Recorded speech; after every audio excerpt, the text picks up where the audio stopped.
Fala galera, hoje a gente vai falar de uns assuntos mais famosos de história, a Revolução Francesa.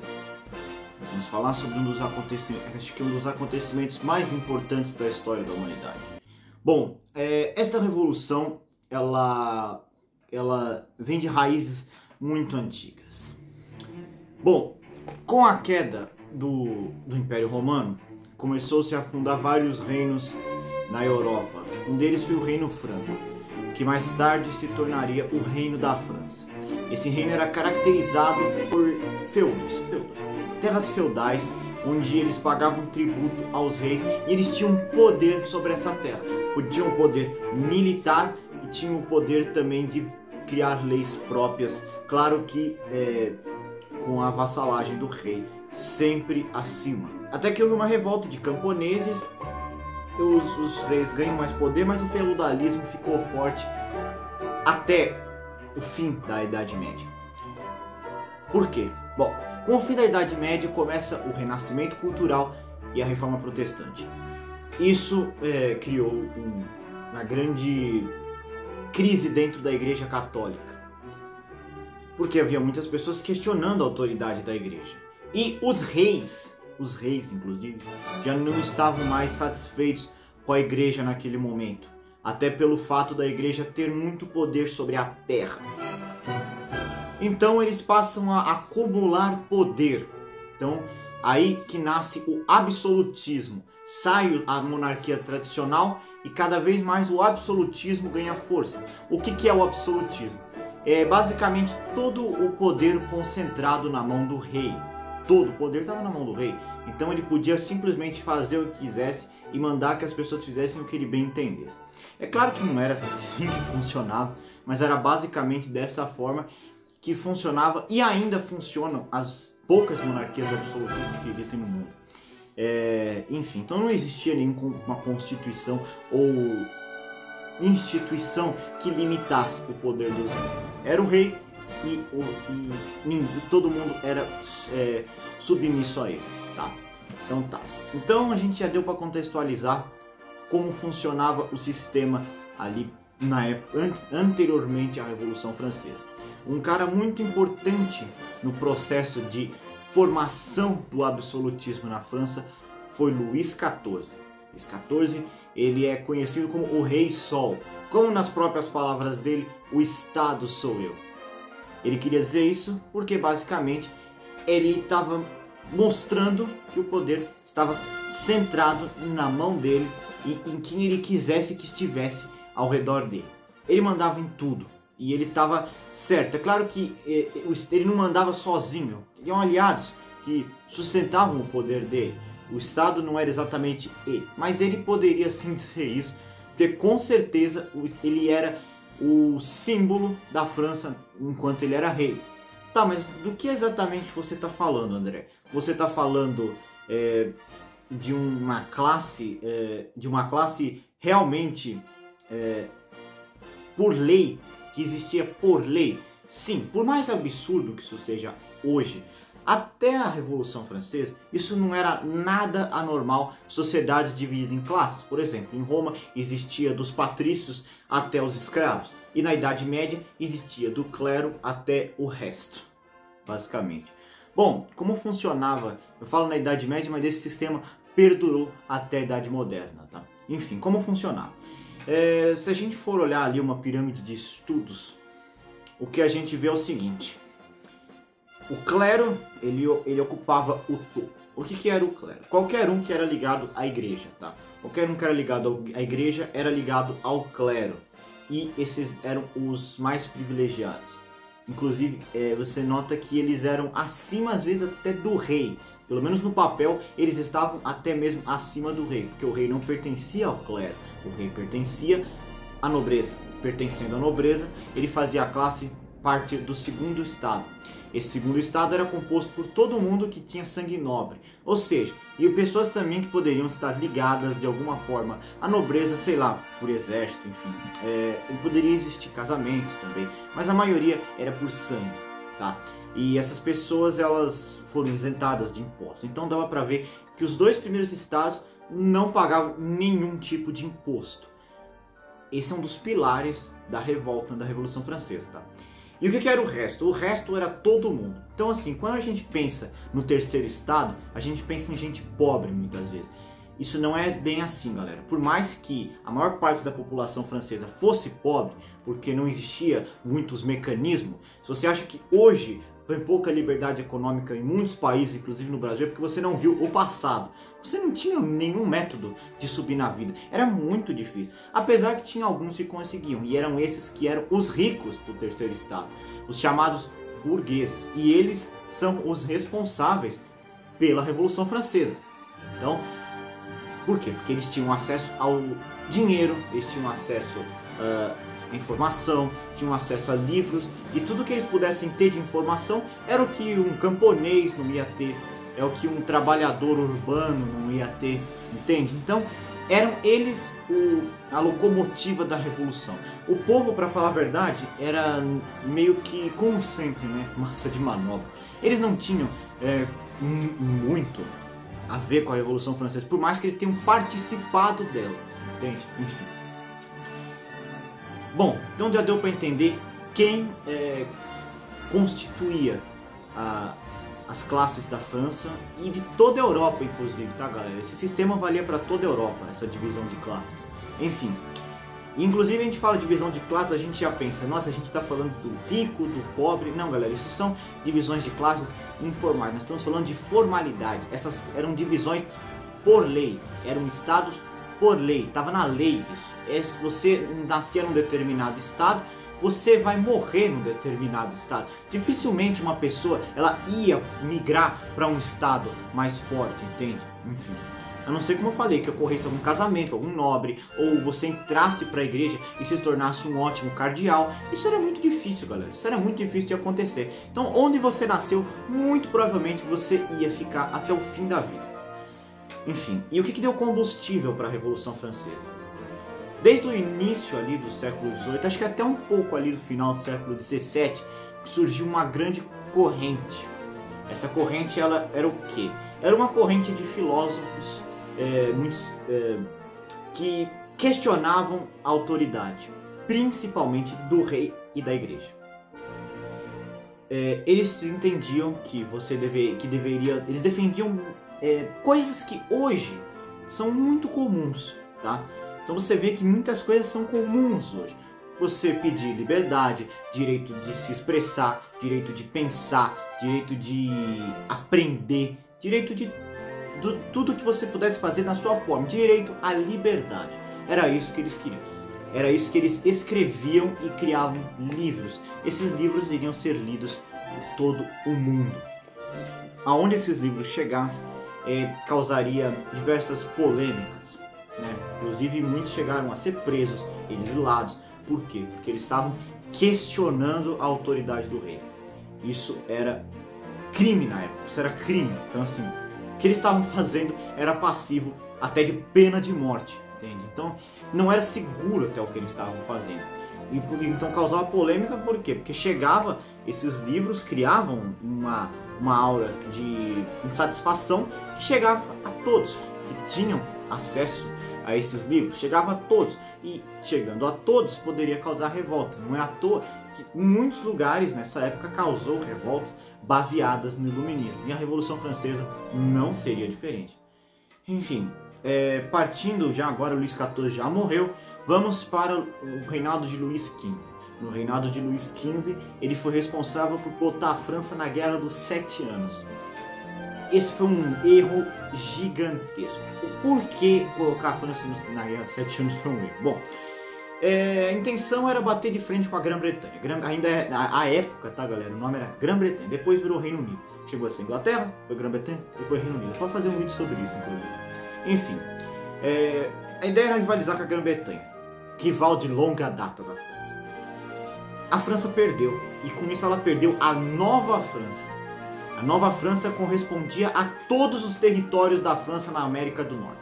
Ela perdeu todos, a maior parte para a Grã-Bretanha, a exceção da Louisiana, que foi para Espanha, né? Até um Castela, que inclusive estava do lado da França e perdeu. E mesmo assim o Reino Unido passou, né? A Grã-Bretanha passou a terra para para Espanha controlar, enfim. E a França entrou em crise. A França entrou em crise porque o abastecimento da França vinha das colônias, tudo que era importante para a França vinha das colônias, então a França entrou em crise financeira. E crise financeira resulta em menos comida na mesa para o povo. Isso causou revoltas, mas ainda não o suficiente para insuflar a população, enfim. Então, seguindo, vamos assumir agora, Luís XV morre, assume Luís XVI, seu neto.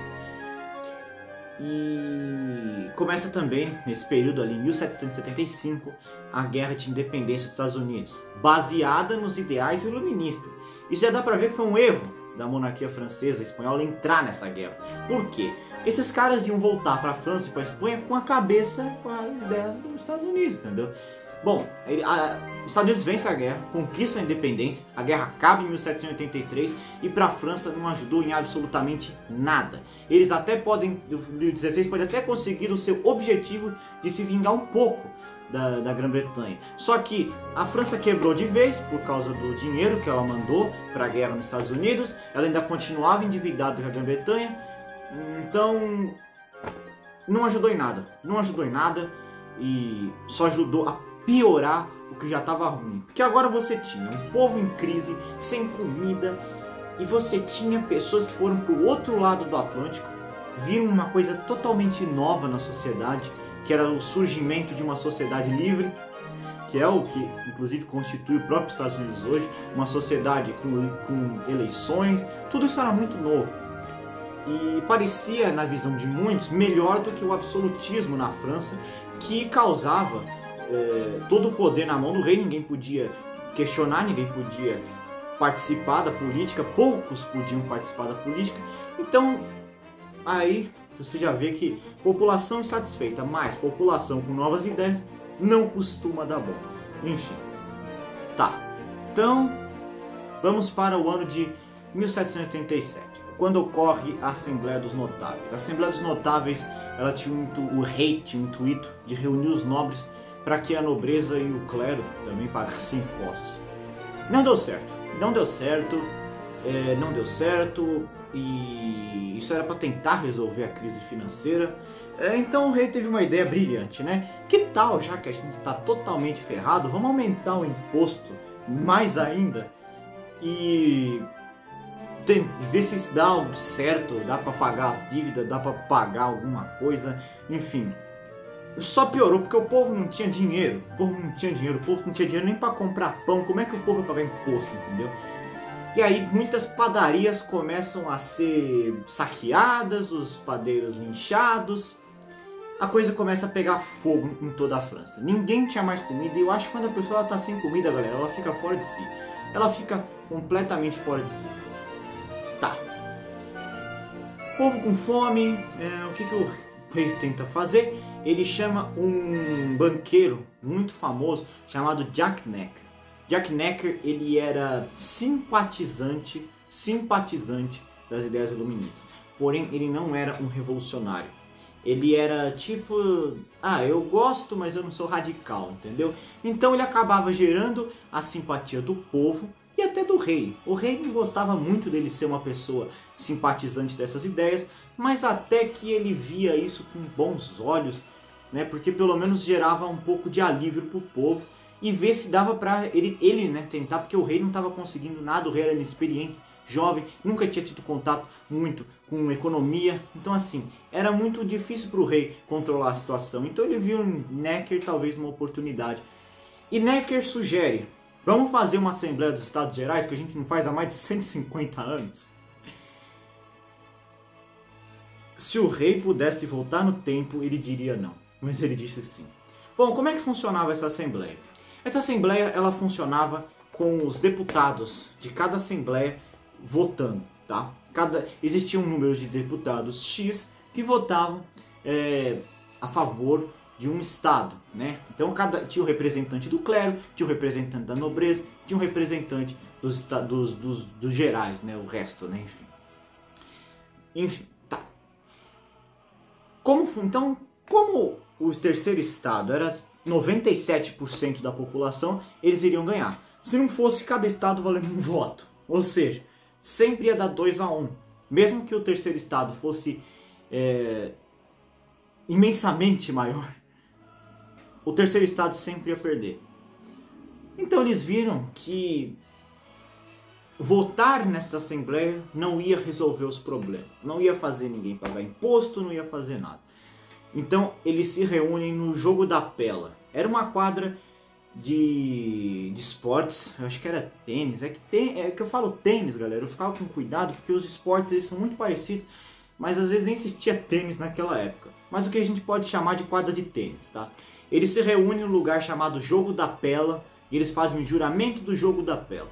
Esse juramento marca o início da Revolução Francesa, porque ali eles criam uma assembleia chamada Assembleia Nacional. Ali eles juram que só vão parar de se reunir até a França tiver uma revolução, uma constituição.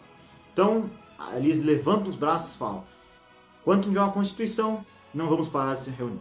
Bom, o rei começa a armar uma guarda para cercar Paris, o que deixa o que viriam a ser os revolucionários preocupados. O rei quer acabar com a nossa revolta. Óbvio, né, gente? Óbvio que ele queria acabar com a revolta. Isso não é nenhuma surpresa.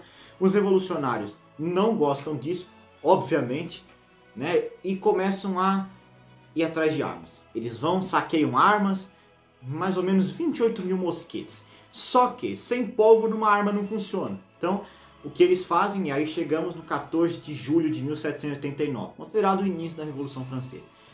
Eles vão até a Bastilha. Bastilha era o que é a Bastilha naquela época era o que hoje é a Torre Eiffel em Paris. Era um símbolo de Paris. Se você for notar, muitos desenhos, tudo da época, tem essa Bastilha. Essa Bastilha era uma prisão, tá? Era uma prisão e símbolo de tudo que havia de ruim no absolutismo, tá? Não estou dizendo que o absolutismo necessariamente era um sistema ruim, mas tudo o que acontecia naquela prisão era horrível, todo tipo de método de tortura aconteceu lá. Mas a altura de 1789 já era só uma prisão com 7 prisioneiros, não havia muito. Só que havia muita munição lá dentro, muita munição lá dentro. Então eles decidem invadir. Bom, o governante lá da Bastilha ficou um pouco indeciso quanto ao que fazer e houve muitas falhas na comunicação. A população invadiu e o decapitou. Imagina só a cena, galera. Imagina só a cena, o cara tacar uma lança e saírem desfilando com uma figura, galera. Enfim, é uma cena de horror, né, galera? Enfim.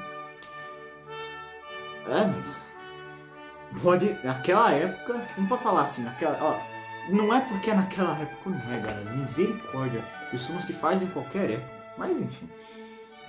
Isso, por incrível que pareça, ao invés de ser visto como um ato de horror, virou uma tradição revolucionária. Desfilar com cabeças. Eles tomaram e derrubaram a Bastilha. Tá? Então se você achou por algum momento que você poderia ir para Paris e falar onde é que está essa Bastilha, ela não existe mais, galera. Ela foi derrubada, por isso que foi conhecida como a queda da Bastilha. E essa é a data oficial que marca o início da Revolução Francesa. Tá? Então ali começa de fato uma revolução, ali que inclusive nasce o tricolor, né? Que é onde tem as cores de Paris, que eram o azul e o vermelho, mas o branco, a causa dos Bourbons. É muito louco, né? Porque assim, eles estavam armando uma revolução contra o rei, mas ao mesmo tempo eles colocavam o rei ainda como um governante. É um pouco estranho, mas ao desenrolar da Revolução Francesa vocês vão entender isso. Bom,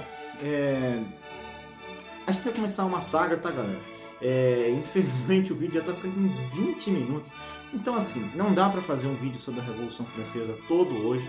A gente já viu os princípios da Revolução, o que causou ela e o início dela. Então vamos continuar essa saga no próximo vídeo. Enfim, é isso. Falou.